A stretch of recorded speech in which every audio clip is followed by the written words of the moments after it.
Today we're rolling out our 15-foot tropical water slide to show you how we at Tent and Table tend to set up and take down these inflatable slides. This is Matt speaking, so let's get this underway.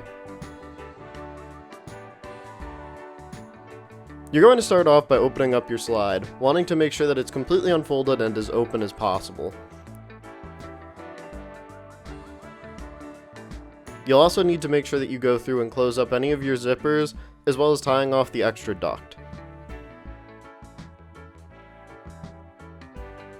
Once all the extra openings are closed off, you'll be able to tie off your blower and start the inflation process. Having opened up your slide and taken care of all possible airways, your inflatable should be up in no time.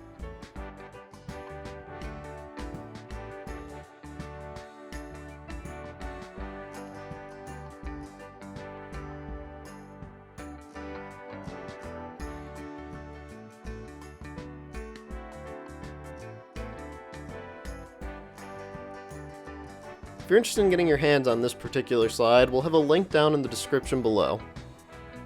Alright, so once your event is over, you're going to have to pull this slide back down.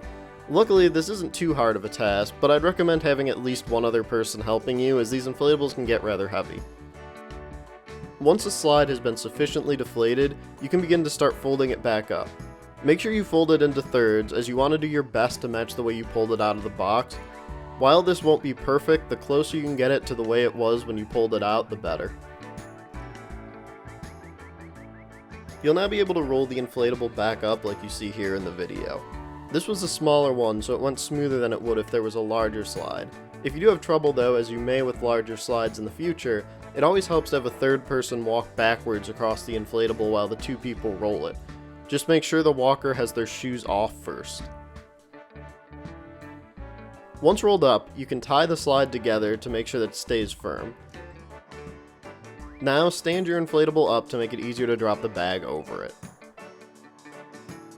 Once you've got your slide in the bag, you can flip it over and tie off the loops at the top to make sure the inflatable remains secure inside. Thanks for joining us on this quick setup and teardown video for your inflatables. This method will remain the same for just about any Tent and Table inflatable you'll need. Till next time, this has been Matt with Tent and Table. Thanks for stopping by.